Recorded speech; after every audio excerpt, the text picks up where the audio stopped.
Alright, this is just a basic work truck overview right here. This is my 2017 F250.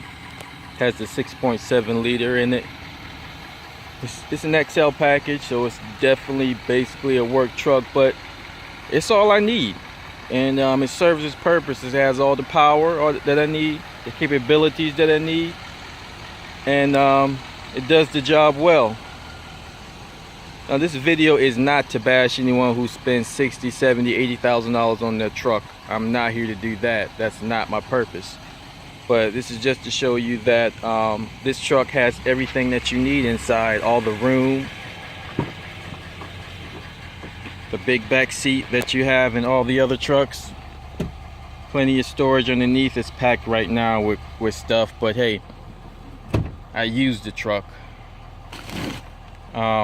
Mainly for hauling things, and we also have a travel trailer that we use this truck to haul. It's not deleted or anything, still stock. I have the warranty on it, so I don't want to have to take any chances with voiding my warranty. Has the 6.5 foot bed in it, 4x4. Like I said, it's full of stuff because I use it, I work with it. So I'm just going to do a quick overview because there's some things that I do want to change. It doesn't have power locks. It didn't come with power windows, but they were added. I don't like the way that looks, so I'm thinking about trying to change that, maybe changing the door panel. I don't have the basic instrument cluster here. No cruise control. I definitely want to change that. I thought that I could live without it, but man, on long trips it is hard to keep the speed constant, and I don't want to have to deal with that anymore. So I purchased a steering wheel with cruise controls, and I'm going to try to upgrade it soon. Like I said, basic.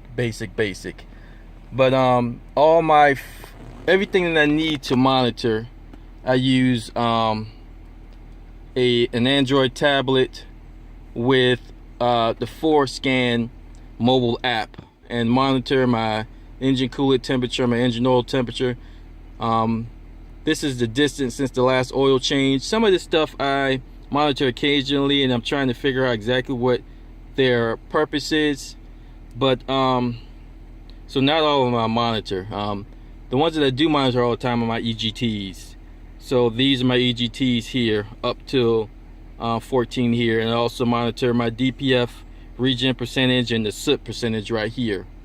I do have that enabled on my truck, the soot percentage, the exhaust filter percentage rather. And the one thing I noticed, this goes by fives on the truck. On the app it shows you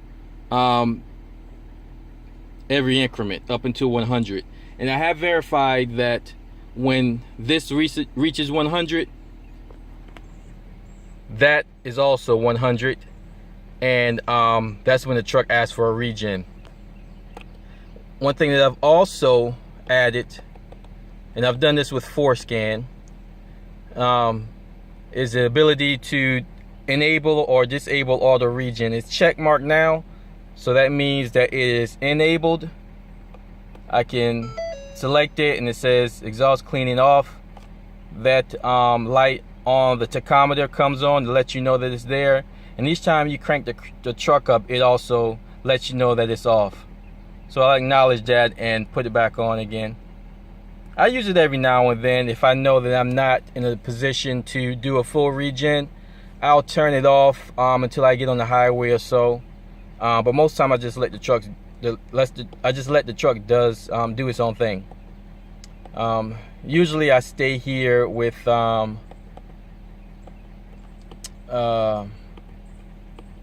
fuel economy, and I usually get a steady 18 up to 20 on the highway.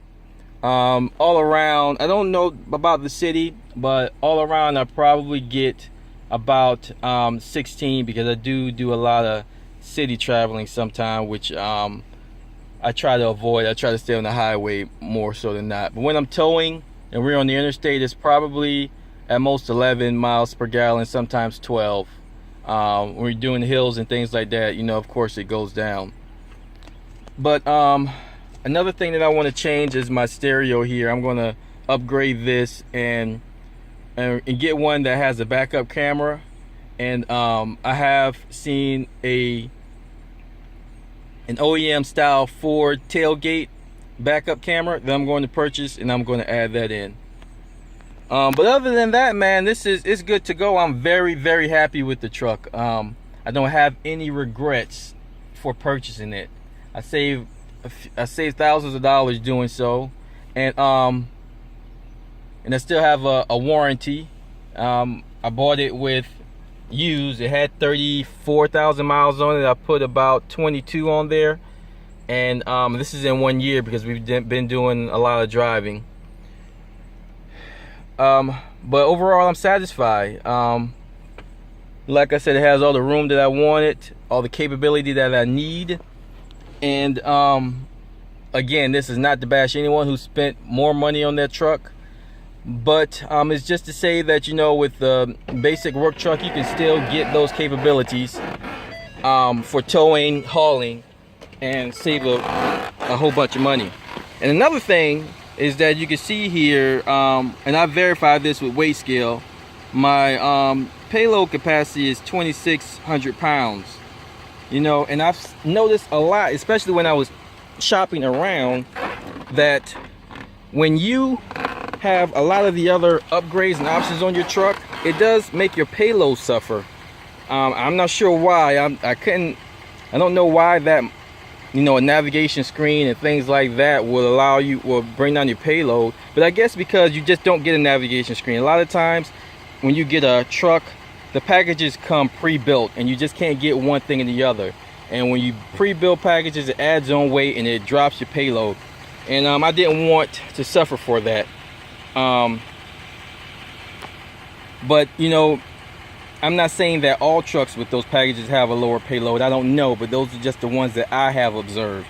And those are very limited because I didn't look at many of them. And just to let you see, in order to use the ForScan app, this is the OBD link that I have.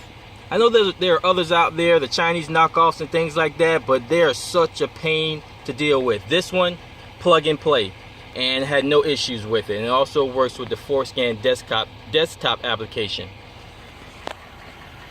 But I would like to hear from you guys and see if there are those with the higher packages, and know if there is a payload deficit that you get because of those packages.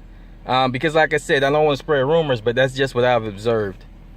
So like I said, it's just an overview, short overview of this basic work truck. And when I do the upgrades to it, I will make some more how-to videos to let you guys know, just in case you want to upgrade your truck with some of these things also. And if you have any questions about adding the DPF, the exhaust filter percentage on your truck, or the Autoregen check light, just let me know.